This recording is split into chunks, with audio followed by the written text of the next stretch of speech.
Well, I saw this song on my request list, and I said, you know what, maybe it's not the right time to do that, obviously, since I'm going through another loss, but maybe it'll help. I don't know. Hi, guys. Welcome to Leave Reacts. Hope everyone's having a good day. Yeah.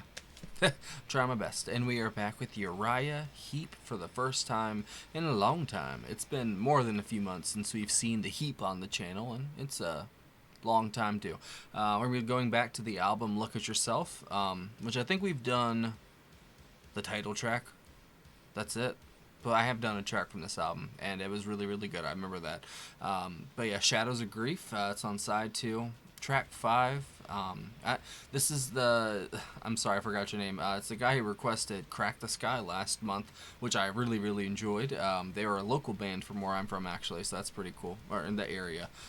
So this is a different band, obviously, but I'm excited to listen to more. So don't forget to leave a like, comment, subscribe, all that jazz.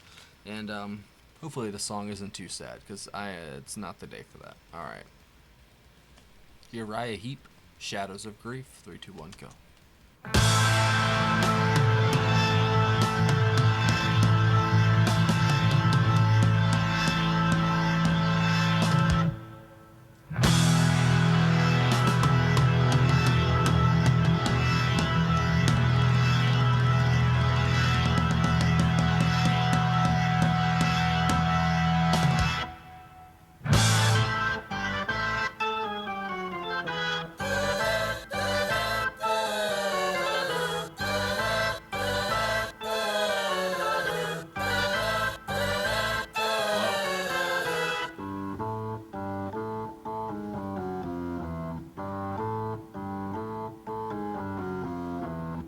That is so cool.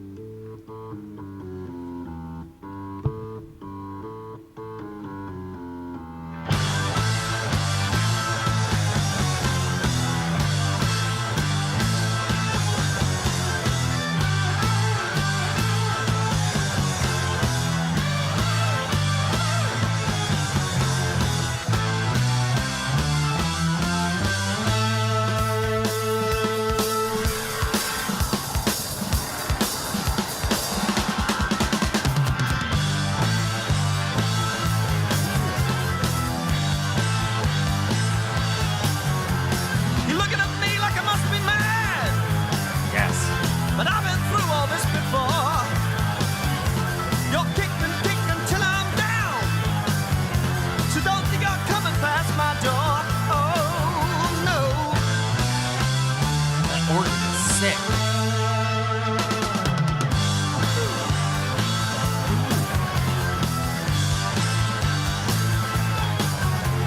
You think that love is such a pain, so the more it hurts, the more you laugh. Just take it and check it up and down, till you think you've had enough, but you won't get enough of my love. The production is immaculate. Sounds so good.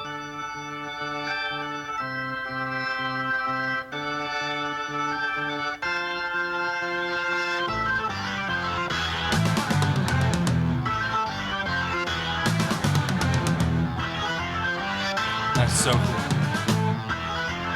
Call and response.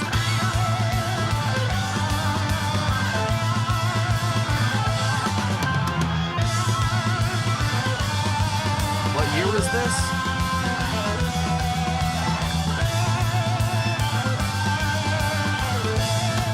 '71.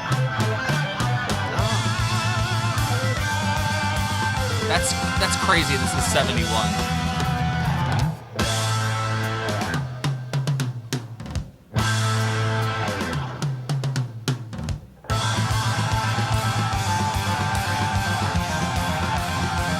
Come on.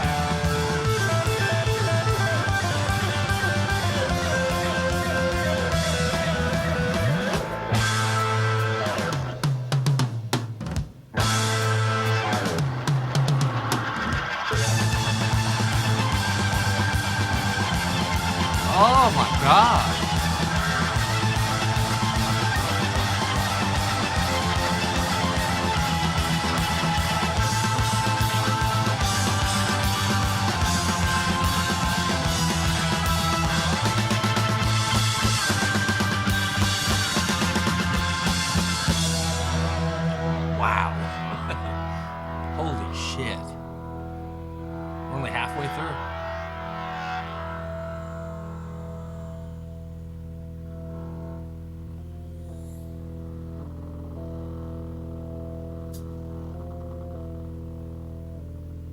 Uh-oh, took a turn.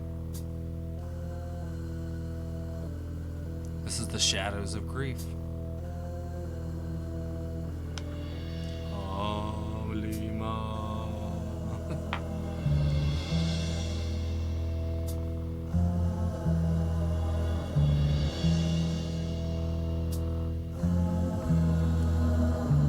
That bass is like enchanting.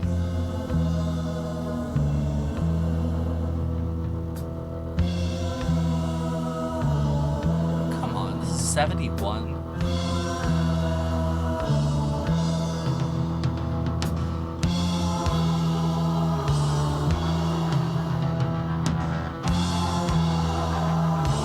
This is incredible, I'm not gonna lie, bro.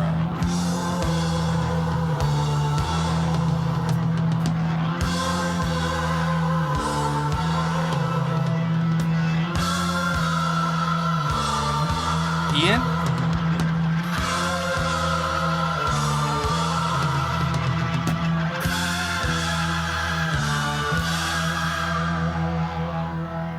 Do it again.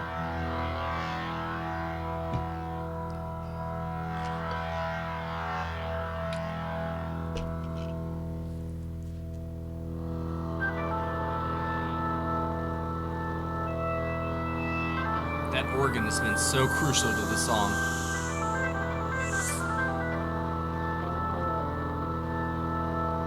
There's just like this one extended note that he's just holding. It's so cool. He's been holding it for a while.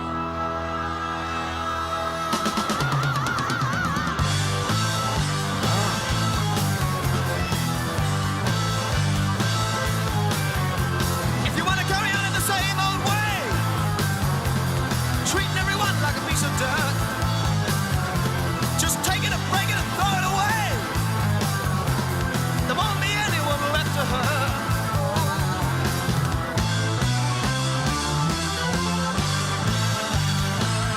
Ooh, what a riff.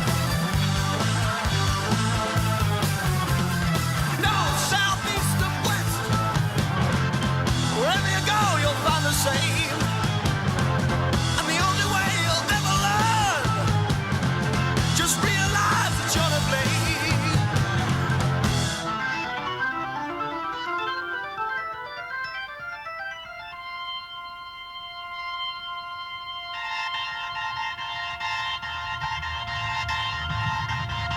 Whoa. What the fuck?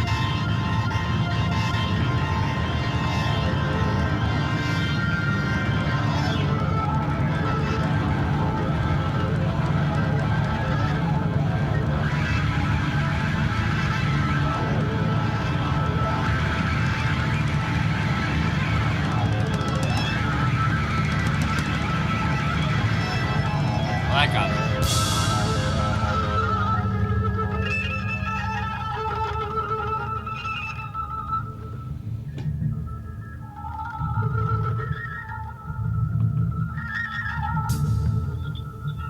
I love how weird they get.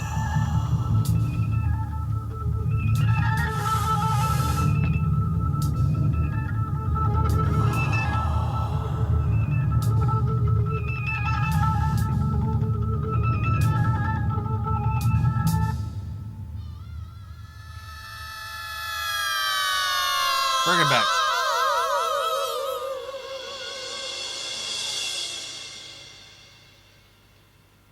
Hell yeah, dude.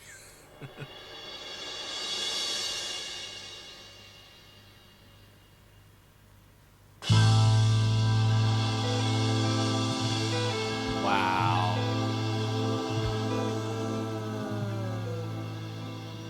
What a fitting ending. This is a beautiful, quick little melody. Almost to console to your shadows of grief with a little bit of light. God damn, that song rocks so hard.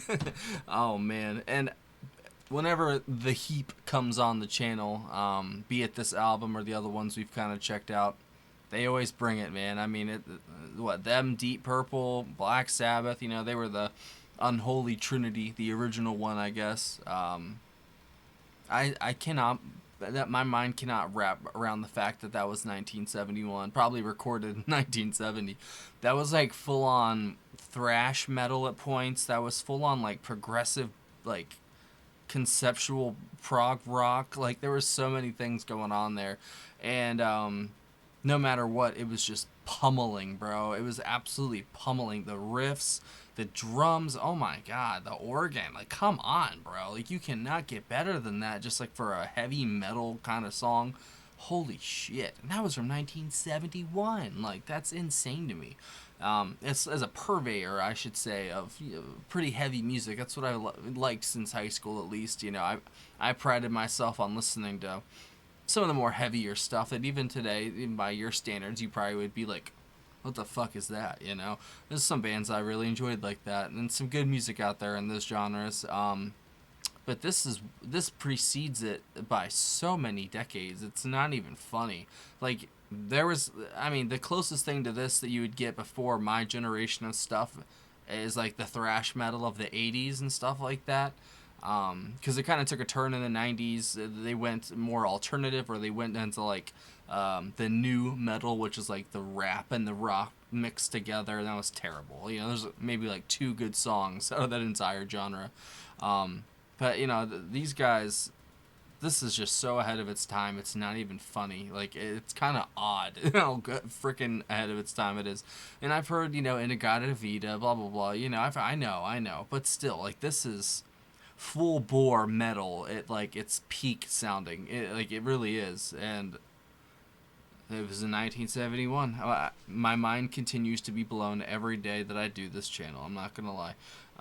So let's see who we got. I know it's Mick Box on guitar, David Byron on lead vocals, Mick Box on lead guitar, Ken Hensley on organ, killing it, bro. Paul Newton on the bass. The bass was so good in this. Like it was like the unsung hero of the song. And Ian Clark on drums. And that's it. I really do think the organ played a huge part in this, but honestly, every component of this song was on its A game. Basically, the vocals, absolutely insane. Some of those runs he was going on was just like beyond the pale, bro. Like, what the hell are you doing? I didn't know a voice could do that, and that's why I said Ian. Like, it's Ian from Deep Purple, and it's just wow. It's still kind of setting in on me. It's still doing that. It's still setting in, man. Like those. Well, it's like he was wailing into the nether. You know what I'm saying? Like it was just what a voice, bro. Like his projection is just insane. I bet his breath control is fucking wild. But whatever. I'll leave it alone. Mick Box on guitar. Like I said, pummeling. The riffs in this song just pummeling. Especially in the second half. There's some of those riffs and the groove is just insane in this. The bass, the drums. This is my type of music. This is what makes me happy. You know what I'm saying? Just balls to the wall, heavy as fuck music. It's my favorite. And I'm not gonna lie, when I picked this song, I was not expecting it to rock as hard as it did. I thought with the title Shadows of Grief, it'd be a little sadder or something, and I'm glad that it wasn't. It was a little eerie and odd at points, like at the beginning, at the end. I love that little melody at the end too, but they really did add the elements to the atmosphere of this song to make it feel almost lived in. It's not like just a and to B experience and you're done.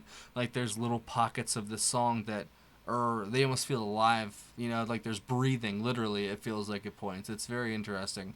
I kind of want to hear more from this album now, I'm not gonna lie. If it rocks like this, I want more. And yeah, let me know if there's any other tracks by Uriah Heep I should check out, because I am game for whatever else after that. So thank you to the patron who requested it. Just comment your name and I'll pin your comment or something. Sorry, I don't have the list in front of me, but I did have this song, and yeah, like I'm dealing with another loss. Like I said, my grandma.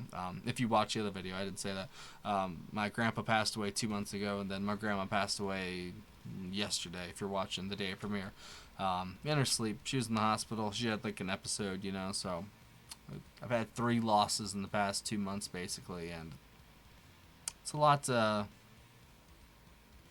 handle, I'm not gonna lie, but I'm trying my best. So I apologize if the channel is not as active as it once was. It's just a lot on my plate to deal with, and I don't know, I try to make time for this the best I can. This is what I do, but some days it's just like impossible, bro. I don't, it's just really hard. So thank you to everyone who sent their condolences in. I really appreciate it, and I'll leave it at that. That was a fucking amazing song, and I'm not gonna rain on everybody's parade. So thank you for watching, and don't forget to leave a like on your way out, and I'm gonna listen to that again.